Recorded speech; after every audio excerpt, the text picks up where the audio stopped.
When's the last time you had a real conversation about death? I would bet, confidently, that it was the last time someone died. Most of us are uncomfortable talking about death, but today's guest found his comfort in embracing it. TJ McGowan is a poet who freed himself from the grips of an eating disorder while trying to find comfort in his own mortality. He gets on stage the same way he talks on this show, openly and fearlessly, ready to talk about what most people aren't. Brace yourself for some hard truths as we talk self-discovery with TJ McGowan. Please note, viewer discretion is advised as the conversations are not for the faint of heart.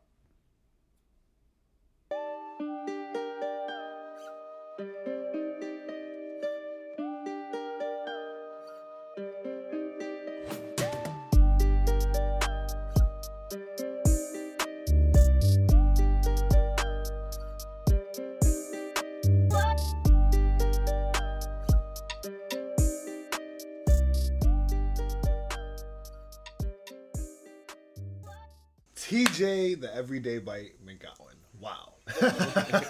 Bro, you are a poet, performer. You're working on an album right now. Like, tell the people a little bit about yourself, man. Government name is Thomas McGowan. TJ is, I was named after my dad, so then TJ became, to lessen the confusion. And I born and raised in Mount Vernon. I bounced kind of all over New York. I've lived pretty much almost everywhere in New York. Always loved writing, always had a passion about that and the arts and film, actually. And now I reside in the Bronx. I work in the Bronx. I've worked in the Bronx for about 10 years in production. And I've, the last year or two is when I started diving into taking from the page of writing to do more in the spoken word. But prior to all that, you have a crazy story behind that transition. Yeah. It was. I always liked to write. I always used it when I grew up. I grew up in kind of a pretty rough, kind of like a pretty hectic household. So I used to hide in my journal a lot. And as I grew up, more people I would show it to over time thought oh, you're writing. It looks like you're writing more maybe poetry. Your journal entries seem to be more poetic than they are direct, this is what happened to me today.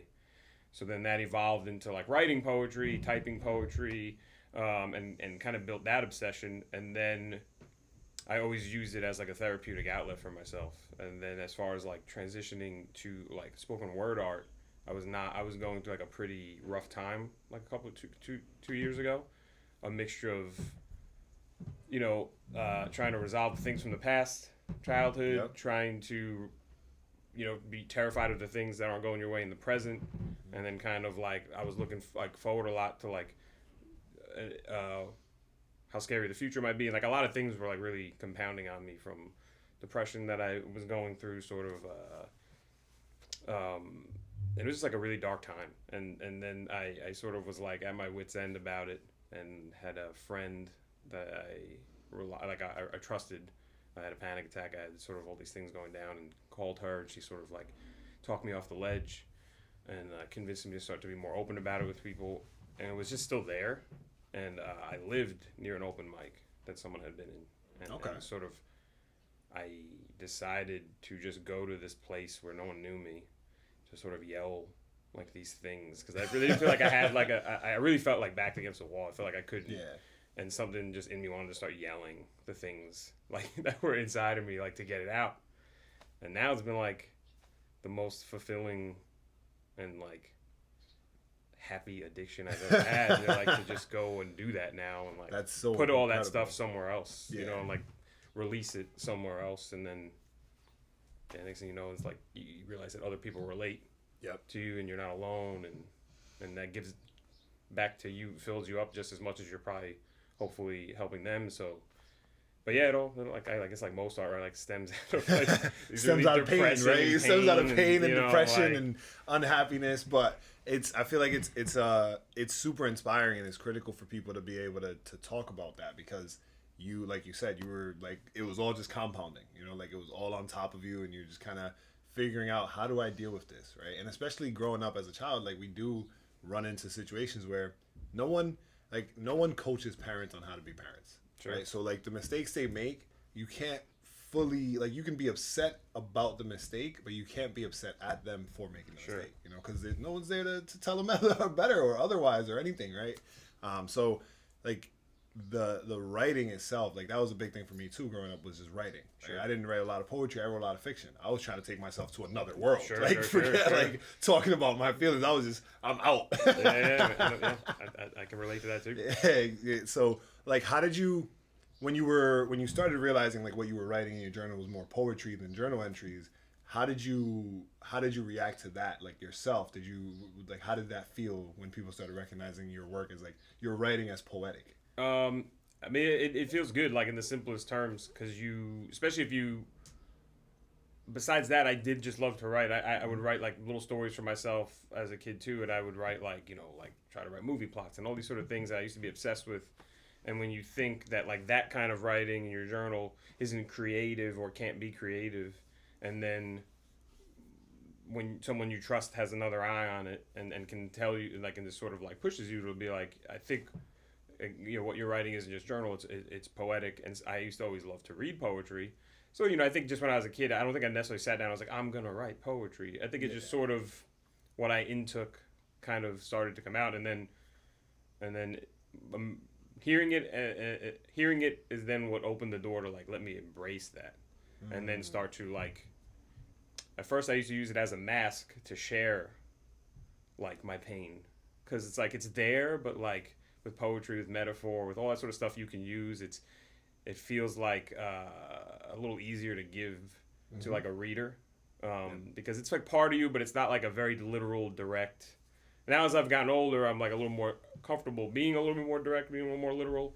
I don't think it's necessarily because I'm like, I do feel better as a person, but I think as you get older, you also just like give less of a fuck. Yes. So, which leads to you feeling better, because the less you care about other people's opinions, and not to say that we don't care about opinions. Like everybody cares what other people think. I hate when people are like, I don't care what nobody thinks. Sure. Yes, you do. Like to some degree, you care. Right. And as you get older, like you said, you start to care a little less about the things that matter less, right? So like, I'm less concerned with how people look at me and how I dress, right? Absolutely. Because at this point in my life, like, it doesn't matter. I don't care, right? Yeah. So I can imagine it's the same way, like in your lens, you know. No, yeah, you. I still consider myself like an empathetic person to someone else's opinions and beliefs and things like that. And you can grow that while at the same time, like you said, not caring like what the outside world thinks of me, thinks of my opinion, or like we box ourselves into thinking that the pain we're going through is like solitary and like and it isolates us until you do just like start saying it, and then other people are like, holy shit, man, I feel the exact same way, or like and you never know where that's going to come from or what room you're going to be in where someone like latches on to like something they can relate to. Like I do a lot of stuff about my dad and both his alcoholism and his terminal illness. So I do both of that in pieces because people are complicated. So he was, like you said, a parent's mistakes. Maybe not. You're younger, you might blame, and then as you grow older and you start to peel back the layers of another complicated human being. Yep. And then you start to say those things. Other people that might have had like some version of losing a parent or knowing what an alcoholic parent's like, or I've even met people that have lost alcohol, like their parents who were alcoholics that died young, and they're in that same like headspace of like parsing those things about them and trying to figure out who they are now that they're not here. And so exactly, I'll do stuff like that, and then I'll be so shocked at like how many people will be like, oh, like I kind of know what that was like, or still have like struggle with having like a parent that might be going through that kind of stuff. Yep. And then even my own internal stuff. I do a piece about eating disorders. That's actually the first piece that I ever heard you do. Oh, okay. Yeah, and that was the first piece, and that was the first time that I was like, I got to talk to this guy someday. And then you did disappear from the stage. You like, just poof, gone. I was like, all right, cool. I guess I'll see him one day. Yep. That piece, I do want to ask you about that piece because like, it was just so powerful. You know what I mean? Like even for like I've never had a eating disorder, right? Sure. But at one point in my life, I weighed like 70 more pounds than I do now. You know, so maybe I didn't recognize it as an eating disorder. Maybe no one recognized it as an eating disorder. Who knows what it was, right? But like even you going up there and talking about that, I was able to connect to that. I was like, all right, Sure. word, like I know what that's like. And that was at the well, right? That was at the well. So that's the first time I ever did it. Wow, look at that. That's an honor. That's the first time I ever did it, and like leading up to that, I had only told like one relationship I was in. She knew that was like a part of who I was, and like at one point, like I was very much into like the binging and the purging and things like that. And then a very close friend of mine like knew, but I hadn't told anybody. Wow. And then I performed it that night because it was basically like I had 2 years since I had done any sort of like binging and purging, and I had always been kind of writing it, but like really afraid to like say it out loud, to like admit it. And I don't know, like something just clicked that like it felt finished, and it felt like I needed to do it. I think part of it was like in the circles I was in and watching all these people get so vulnerable, and yeah, because that was a vulnerable day. Like doing stuff about like my dad, like, you know, it's been, you know, I'm about to be 35. He was 17 when I died. There's been a lot of time for me to like process that, to then go up on stage and be comfortable with it because I've processed all the feelings. But when you're so close to something you never told people, and that was the first night I did it, and then it took me a while to do it again. But that's like how I admitted it, like for the first time out loud, was like at the well doing it and then that night I like told my mom, I told my sister that like you might see me, this stuff might be online, and I used to go through this stuff like when I was like younger into my adult life, even into my 30s. And how did you find it in yourself to recognize that? Because like I said, I was a big guy, and I don't know if I had a disorder, right? I just lost weight playing sports and doing other things. And I used to just struggle a lot with like self-image when I was a kid. Okay. I was always like heavier. I was always it's weird though, I didn't get like bullied really. You seem like a cool guy. So I got like, so like to go into like the complication of like a parent, like honestly, like if anything, when my dad was on like a bender, he might have bullied me a little, like about my weight, because he was very macho and very like, you have to be physically like he just was, you know, like he was from a macho era. We didn't like I wanted to be artistic. He was like a mechanic, like a motorcycle riding kind of like, so like he would give it to me, and that would be like a weird place to get sort of like things about your weight. Then I'd go to school and I really wouldn't, like, as if people would pick on me, I would just like try to knock them the fuck out, because like he taught, like that's how he taught me how you deal with things. It's like if someone like shit talks you, like you just hate, like, so you know, I've learned my way out of that sort of stuff, you know. But like, so that was really, because I was like, I don't really get bullied for it, but I do get it from him. And then I had like I was really self-conscious about how I looked, which then is like that weird thing of you then cover that in like what makes you feel good. So then it's food, and then I got much larger as I got older, and then like in my my late 20s, I was probably like over 300 pounds. Oh wow! And even when I was healthily trying to diet and lose weight and stuff, it wasn't like it was like a forcing me to try to look different. I would just go into these dark holes, binge, and then shove my fingers down my throat in my bathroom and just you beat it all up, and then like you think it's gonna make you feel better, and then you're just sitting there in this like shame, surrounded by like the cold porcelain. You're alone. You're sweating. You're like your throat hurts from it, and and then you put yourself into this like darker place because you're trying to hurry some image that like really shouldn't necessarily matter. And then I when I first told a friend about it, that helped me a little bit. Okay. And then something clicked in my head one day where I was like, I have to stop this behavior. Wow. And then when I got really close to, even before I started getting to the spoken word stuff, like I felt myself like careening back towards that. So I think I was partially going to all these places and watching people be so vulnerable and share all these like things, and then feeling like the first time I went sort of helped me open the door to these things, like almost like I owed it to like this poetry community and myself, to just get it out. And then I didn't do it for a while, and then people started asking me why you don't do it, and now I'm a little more comfortable doing it because I did it in a room once, and another man came up to me, and it's weird because statistically, It's a woman. well, the view of the it, visual, like yes. what's exposed to us. If you look up is stats, women. they basically say it's almost like 50-50. Wow. But because it's viewed as more of like a feminine-ish, like a lot of men don't admit it, where women will sort of be more open about it. Yeah. And I can tell you that like that was part of that too. Was like, you think like. When you're like, when you're under like this certain gaze of like what it is supposed to be like masculine and manly and like, and then you think something is like a woman only problem, and and when you're like stuck in that when you're like younger and you don't really have like a wide net to sort of get other experiences, you do kind of keep those things in. And one time I did it, and a guy that I didn't really know was a bigger guy, and he came up to me and kind of like we had a private conversation, and he was like, I think like what you were talking about, and he said like and he's like, I know that like.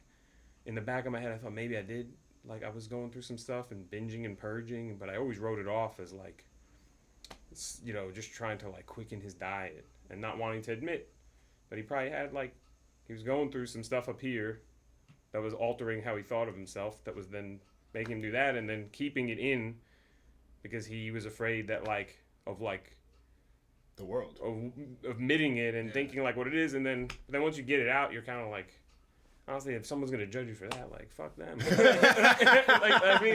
that point, that's like damn. one of the strongest things you can do is say like I'm going through this and I want to get help with it. Exactly. And then once that happened and he was like could relate to that, I was like, okay, I have to figure out a way to do this more, to perform it more, because when I was like going through it, if someone like if another like role, like if anyone would have just been like, hey man, like I like if I had heard someone say that, and then automatically click in my head like, oh my god, like I'm not alone, like I'm not the only one. So it's crazy the impact that other people will have on you, like the external source, and like even on your own ideas or whatever it might be. I had the privilege of like seeing one of my mentors this week, and I was just having conversations with him and letting him know like a lot of the things that I've been able to accomplish, it's not necessarily because you did something like super specific. It's because you exposed me to certain things, right? Like the mindset behind it, like, okay, cool, I'm a kid from the hood and you just brought me to a box office suite, like this is millionaire's place, like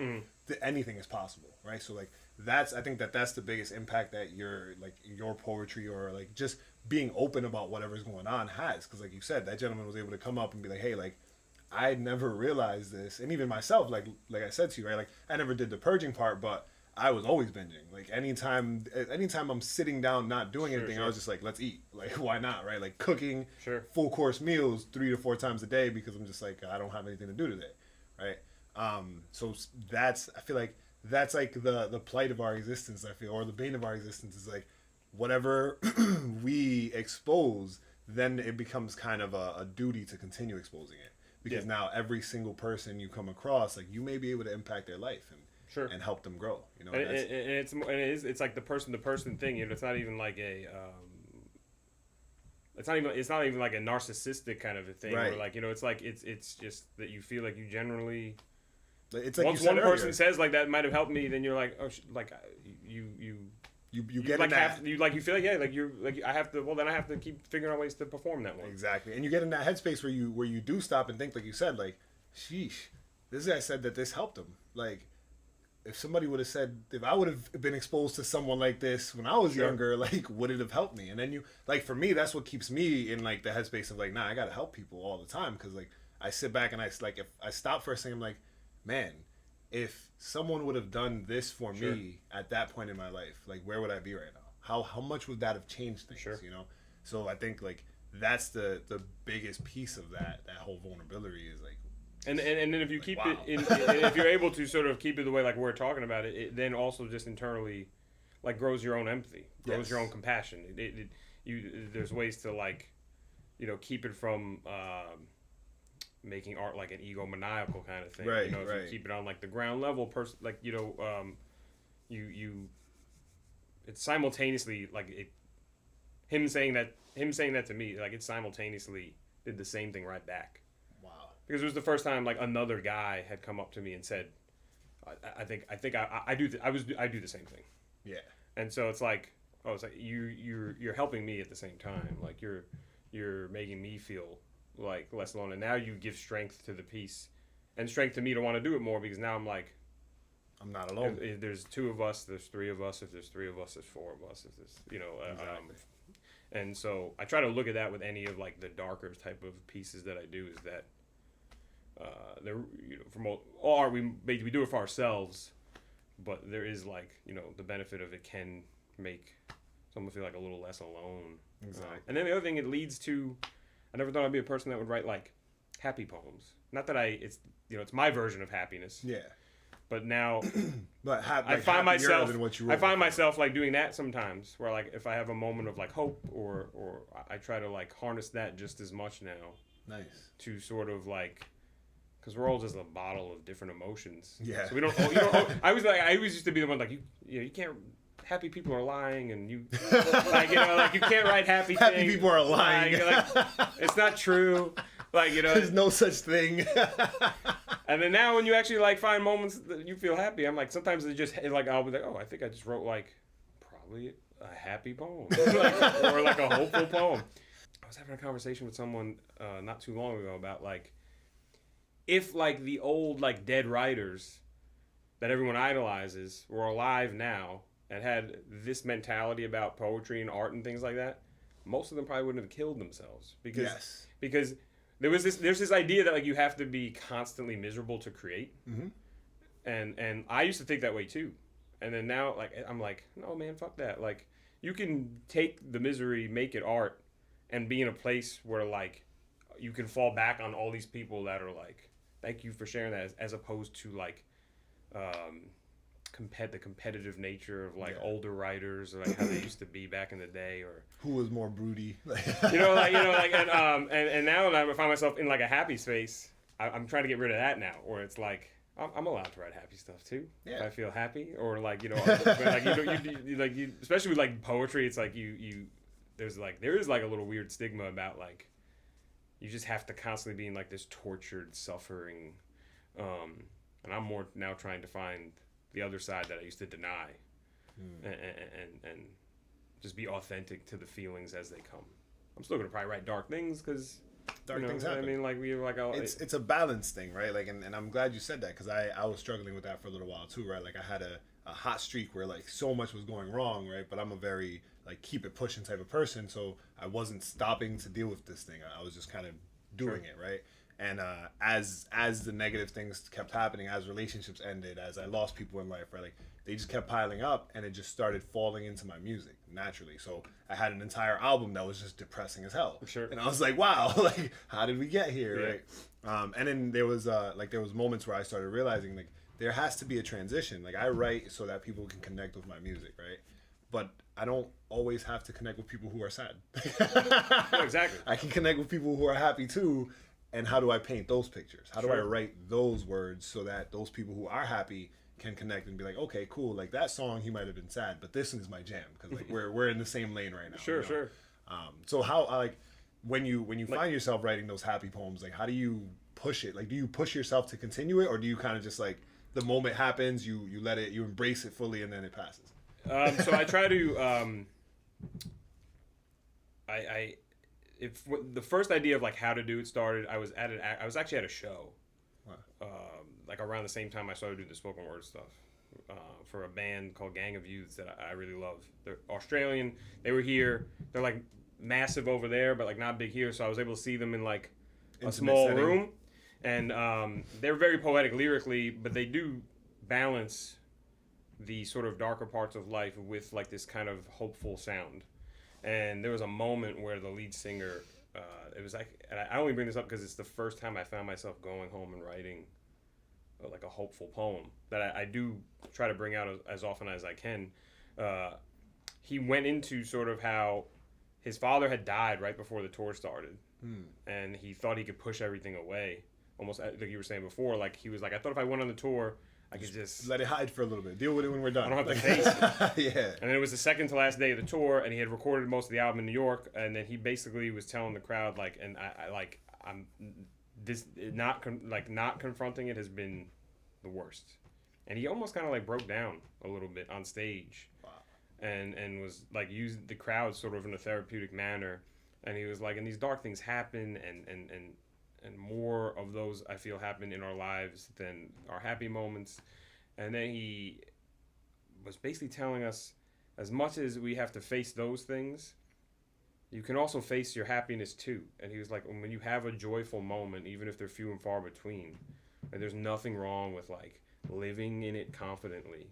Like, because if you're going to live in your misery and sort of, you can live in your happiness too. And he was like, and he kicked into like one of their more upbeat songs. Yeah. It was like, and like right now it's like a happy moment for me. Like it really is. And he's like, and in my happy moments, I like to dance like a fucking dickhead. And he's like, I can't dance, and neither can any of you. But like, who cares? You can't care about what people think about when you're happy too. And so he just like got in the crowd with us, and he was just like flailing and wailing and dancing with people. And like I had like a moment, like it really like. And that night I went home and wrote a piece, and then as I kept going over, I was like, this is like a happy poem to me. Like in my headspace, I was like, oh shit, I think I just wrote a happy poem. And then I found the ones I have that I perform or more hopeful have come from like I try to catch them, like I try to like catch it in a bottle before it disappears, and like I enjoy the moment I'm in, and then I try to go home and focus and write because I know it's there, and let it happen. So now I find myself trying to when I have like a feature set, trying to incorporate those. Take people from like, you know, from hopeless to hopeful, I say sometimes. Like, come on this journey with me from hopeless to hopeful, where I can give a little bit of, like, everything, you know? Like, we all have sad moments and we all have happy moments, so, you know, we can I try to perform that, like, because I have, like, I go by a motto, we are not one thing, which was, like, a title of a book I had written a couple of years ago. And it came about a conversation where it was, like, I was thinking about my dad and complicated, and I was like, he was like, you know, I could tell you a story about him where you'd be like, this sounds like the greatest dad in the world. And then I could tell you a story on a different day. If you didn't know the first story, you'd be like, he sounds like a terrible person. And, like, and it's like, and you know, and then you get older and you're like, just people are. It's balance, man. And they're dealing with their own problems on top of he's like raising a kid, like, and you start to realize like, well, yeah, we're not one thing. None of us are. We're different versions of ourselves. We're happy. We're sad. And one of the phrases that I got away from using entirely is like when people say I don't change. Like I've never changed. I'm just like, no, that's actually terrible. Yeah. Like, you should change. You should Absolutely change regularly. You should continuously change. You should change as frequently as you change your clothes, in my opinion. You know what I mean? Like you should really be evolving and like reflecting on yourself on what are ways that I can be better, right? Like what are ways that like I wasn't effectively operating before? Because if you're not changing, then you're being the same person over and over. You can't attract new people that way. Sure. You can't lose the people you don't need anymore that way, you know? That's exactly what I say. And then changing for the better for yourself just starts to bring in, you start to just see like the people that accept it. Mm-hmm. Like I'm not, or encourage it. Like encourage it. And that really accept you for you, because they understand like you as a person, you're going to change. And if they accept you for who you are, they're going to accept those changes as well. They're going to embrace those changes, and they're going to kind of rock with you. They're going to tell you when your change is great. They're going to tell you when your change is not, you know? and it's like, in change, it's twofold in that sense that like, if you're doing good things for yourself in here, and then you start to then see the people that are like on your team, but like you start to learn in others, like who the emotionally mature people you're surrounded with, and because there's nothing like a person that roots for your internal change. Yes. Because a lot of times when you change, even if it is for the good, you can start to see that other people don't really like, either don't get it or aren't fully on board with it, because your change affects, it's like, you know, domino. It affects other people in certain ways. And I'm happy to say that most, like, in this journey I've gone on, is I owe a lot to the people that aren't in the poetry and art community, that are just, you know, in like my personal life, that like have seen my change and like full on like cheerlead it, and sort of, and you start to be like, oh, these have always been the real ones, the, you know, the team, and then and some people might shed away too, especially for like our teenage viewers. I want to say, like, I want to specifically target them in this moment, because when we're in school and when we're young, we don't realize like there are people that are perhaps great friends, right? In the sense that like they're there for you, they've had your back, but they're not helping you grow, right? And it's hard to figure out, even as a fully grown adult, right? It's hard to figure out is this person, I hate to use the word toxic because I think that's too severe, but like, is this person healthy for my life, right? Like, is this, if I'm working on going into corporate America, right? Like, do I want the majority of my friends to still be like trying to be on the block or trying to like do things that are not alongside my life path, right? Like, you have a life path, you have to travel, and the people alongside you, like you said, like they have to be your biggest cheerleaders and you have to be theirs, right? Sure, like, absolutely. You're like, I tell people all the time, like, once we meet, you're on my team. We just haven't worked together yet, but this is our team, right? So if I like you as a person, I'm gonna cheer for you, whether I'm all the way across the country and I'm not making it to the show, or I'm standing right next to you, like screaming at the stage, right? Like, you need those type of people in your life. You also need the type of people who will look you in the face and be like, "Yo, you're being an asshole." Oh, 1,000%. So much. Like, I would not be here if I didn't have those people in my life who would yeah. look at me and be like, "No, you're being a dickhead right now. Like, you gotta fix this." You need I just try to look. I look for. I usually look for like compassion and honesty in people. Yes. And if someone has a good mix of both, they're probably a decent person. Right off the bat, and they like the honesty and like one fuels the other, because you can be kind and compassionate. Yeah. But like you can also be honest in a kind and compassionate way if you care about someone and you can help them in some way with your honesty, which is hard to find when you are younger. There's a lot, like, you get caught in the trappings of popularity and image and, fitting in with the group that's all walking down this road, and there's only like 3 people walking down that road, and like and everyone gets that peer pressure when they're younger too. Exactly. If I walk down the road with the 3 people, the 100 people aren't going to care about me. They're going to think we're weird. But 10 years from now, you're not going to know any of those people's names anymore. Exactly. And you'll probably know those 3 for the rest of your life. You know, so there. But it's one of those easier said than done. Yeah. I wish. And that's why I make it such a big point to like address it as often as possible. Like, anytime I get a chance to talk about it, like be comfortable changing, be comfortable losing people that matter to you. Like, whether it be the worst way, which is through death, or like the hardest way, which is through choice. Like, sure. You have to be comfortable with that, because these are the realities of life, right? Like, whenever I get a chance to mentor youth, I tell them, like, when you look at school, forget about school as like a construct. Look at it as your trial run for the real world. Sure. Right? Like, you're walking down this hallway. This is the equivalent of walking down the street, right? Like, how are you going to behave if you're walking down the street you've never walked down before? How are you going to walk down the street if you know people on the street are working against you, right? Like, like when kids feel targeted by teachers, right? Those are the police when you're on the street, bro. Like, like, the difference is the teacher might never shoot you. You know what I mean? So I try to address it as much as possible, because I think like that's critical. Sure, and that's like, probably like your most ample time to really like change, like take risks too with change. Yes. Like when you're younger, is just like that's a time where if you're honest with yourself and following what you want to do, you can usually be a little bit more risky and kind of still pick yourself up from a lot of the mistakes you might make in change and sort of finding yourself. Like me, I boxed everything in, and I always feel like I'm always like behind the curve with like sort of like opening myself up like in many ways. Because as a kid, I kind of just didn't, I took like just the road, like not just less traveled, like not traveled, I sort of just was like just here, hacking away at the leaves. Like and yeah, if there's any message I can leave as far as that, is like, you don't want to regret like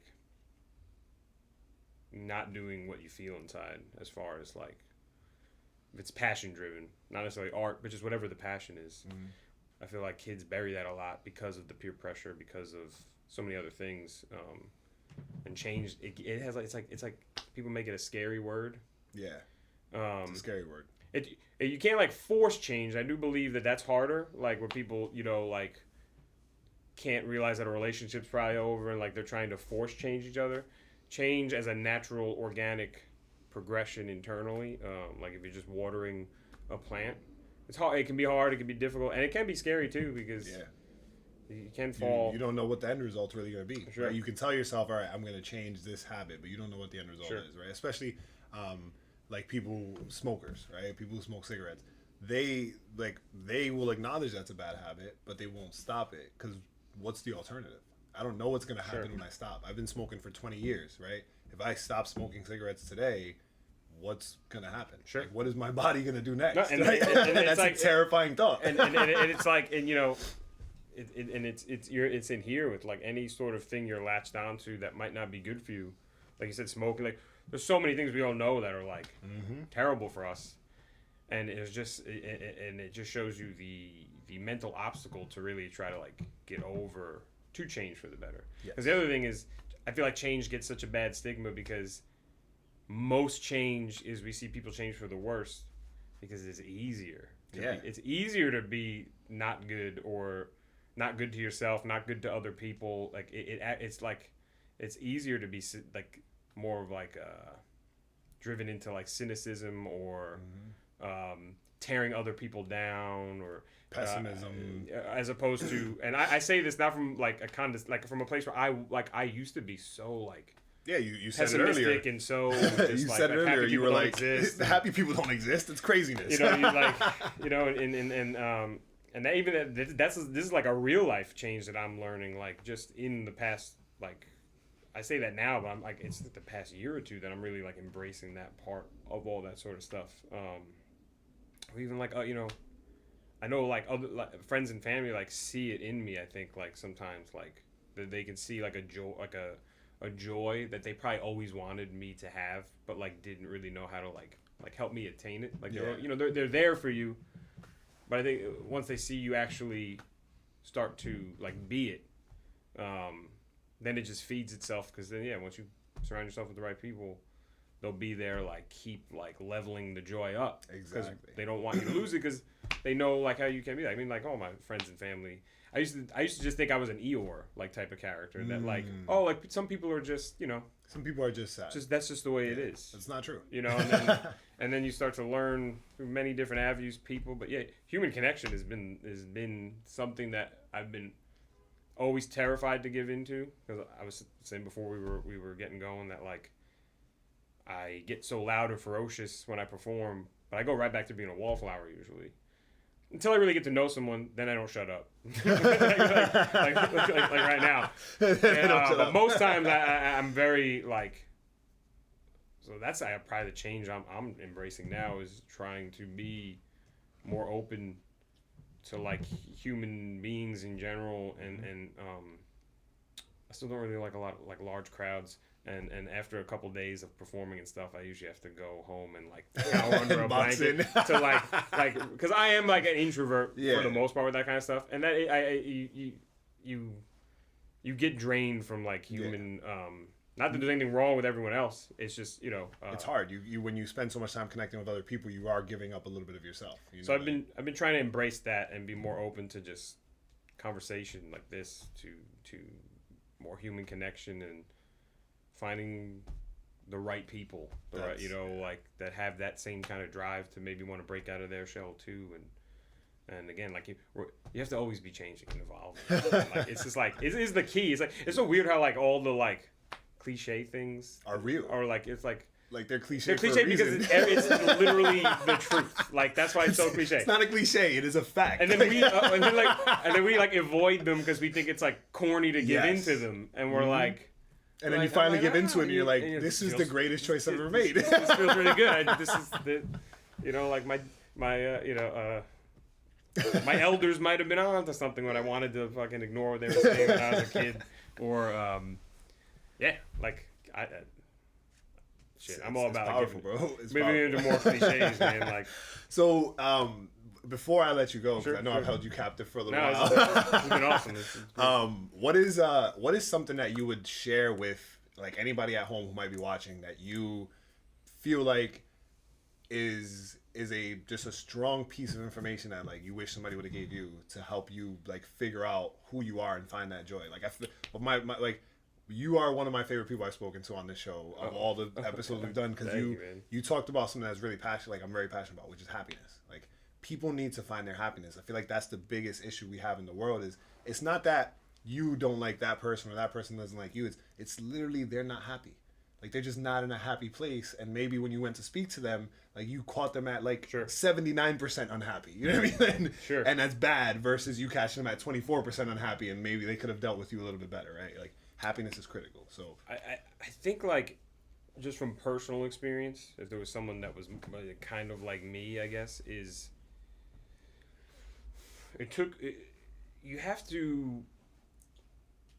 I've found happiness through embracing like dark things and like not like dark. It's hard to say dark things. So truth, right? I'm about honesty and I'm about truth. And if we want to believe that happiness can be a truth, we also have to accept the truths we can't avoid in life. And one for me, and a lot of my writing deals with mortality. Mm-hmm. And I know, like when I was a kid, it's like the one. Everyone always says like, did your parents have the birds and the bees talk? Did they have this talk? Like, did anybody sit you down and talk about the fact that like you will expire at some point in time? Like, and then it doesn't have to be a negative thing either. You know, like just that truth of like, and it's said in so many ways. Like you only live once. You like. And we take it and we throw it away. But it's like, I found happiness out of actually like sitting with that and meditating with my mortality through art, through my own just internal voice, as not a negative, as just a fact that I have to accept. And like, I've found that breaking through that has allowed me to be freer, has allowed me to want to, it's driven me to be like, honestly, if this is it, and the clock's ticking, and I only started doing this stuff at like 32. Well, I don't have any time to waste because I don't even know if tomorrow's guaranteed. Mm-hmm. And I'm like, I want to be okay with that. And so that actually makes me want to do things that I enjoy. Like, wow. Where like I get it, like it's easy to be the pessimistic side of that. Yeah. Like, well, if this is gonna end, then what's the point? But there is a healthy way to process mortality and the everyday bite. That's why I call myself the everyday bite. It's a little bite you get. That our mortality takes a bite out of us every day, and the name is a constant reminder to me of allowing my brief existence to push me to do the things that I enjoy and I want to do.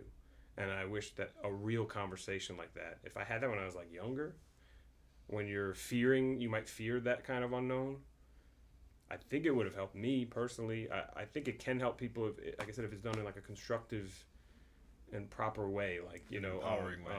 You can harness that as a strength for yourself to do the passionate thing, to change when you're younger, to take the risk, to one night instead of wanting to end your life, go yell poems about how you're feeling in life.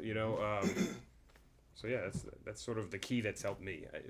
You started exposing your poetry, being outward with it at 32, right? And now it's become something that, at least from an outside looking in, like. You seem happy when you're performing, man. You seem like you're excited, like you're passionate about it. And even when we booked this meeting at Jay Rose's thing, right? Like you were performing basically to nobody. Like this is just a room of other poets being interviewed. Sure.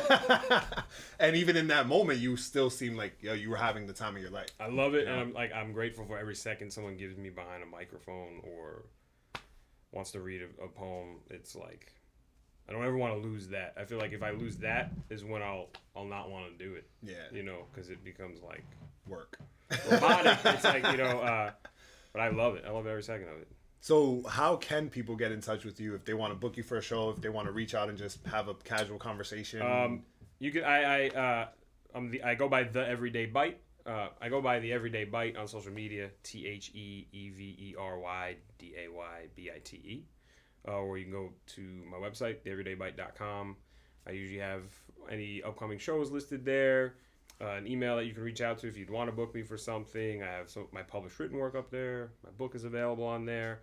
And then other than that, you can just catch me in the real world at different shows and stuff like that. Yeah, I'm always down for new things. You do like 2 or 3 shows a week most of the time, right? It's a bit much. I'm doing one right after this today, and I hosted my 1 year anniversary of a show in City Island that I host. Oh wow! And that crept up on me real quick. There's a little cafe, Clipper Coffee, and that guy's awesome. He lets me do whatever I want once a month. And we did our 1 year last night. Damn. Yeah, and then speaking of teens, like then I'm going from this to I'm doing an event specifically to help raise money for a foundation that deals with suicide awareness and mental health in teenagers specifically. Wow. And I've done a few kind of things that have dealt with kids now, and I actually I've been trying to lean into more of that because like if I can catch someone that thought how I did about themselves when I was that age. I did one in the Bronx for kids that were between 7 and 12, and it was specifically about suicide and awareness and mental health and stuff like that. And I was like a little thrown off because I was like, they were there, the kids were there. I'm like, content wise, and the guy, he's like, content wise, you shouldn't worry about because there was a girl that was like 11 who like tried to kill herself when she was 8. And then a mental health counselor was talking about the statistics in the Bronx of like when kids, even though they can't process it, start to express to people that aren't their parents, because there's like a weird, I always like, there's a disconnect between like what you feel almost like someone you don't really know, you might be able to get away with saying, it's almost like easier to like talk about those things than it is with your direct immediate loved ones. And he was like, as young as like 5, 6, 7, they're like with school counselors, like just thoughts of death, like dark, like they don't know what they're processing. And I was just like blown away. And some of the parents were there, and you could tell that the event having like the counselor, and then it was me, and then there was one other performer, and just different people giving them like hopeful discussions in different ways probably did lend to like whatever the home conversation was going to come after they left that night. But and then having all these younger kids like talk about these things like out loud, and you're like, and I'm even like, whoa, like I went through a lot of stuff teenage, adolescent, but like when someone's like 9, 10 years old and they are telling you that they have those kind of like ideas and thoughts, and then a parent does need a community of people that can like that can kind of help. Like, so that's a tough job. On top of you saying it's already a tough job, it's already hard enough, and then that makes it even harder when like these just super difficult conversations and processing of emotions and conversations that someone probably never had with you. and again, I'm like, if I was younger and like a poet came in and told me it was like I felt this way too, and I made it to 30-something years old to like even 15-year-old me or something, you know, I might have been like, oh. Someone that I'm into writing is saying that he took all that and did made that, like, you know, something with it, you know. Well, TJ, I want to thank you for coming out here, man, awesome. And sharing your story. I know it's hard to like really open up and like expose so many details, even though we do it like it's funny because we do it through our art, and especially me, I found myself like I started correcting my life, but like I would do it through my art, but if somebody tried to talk to me in person, like sure. Like, that's just for the music, fam. We ain't going that deep. Like, sure. But thank you for coming, man. I really appreciate it. This was awesome. This was a blast. And as always, thank you guys for tuning in. Thank you to all our sponsors. Our hope is you can take something from what we just talked about, and it has some sort of impact that sparks you to chase your passion, chase who you are, chase what you want to do with your life, and never really give up, because you only get one life. Like, you know, TJ said, you only get one life. So live it to the fullest, because once it's gone, you don't get to try again. Thank you guys for tuning in. Peace.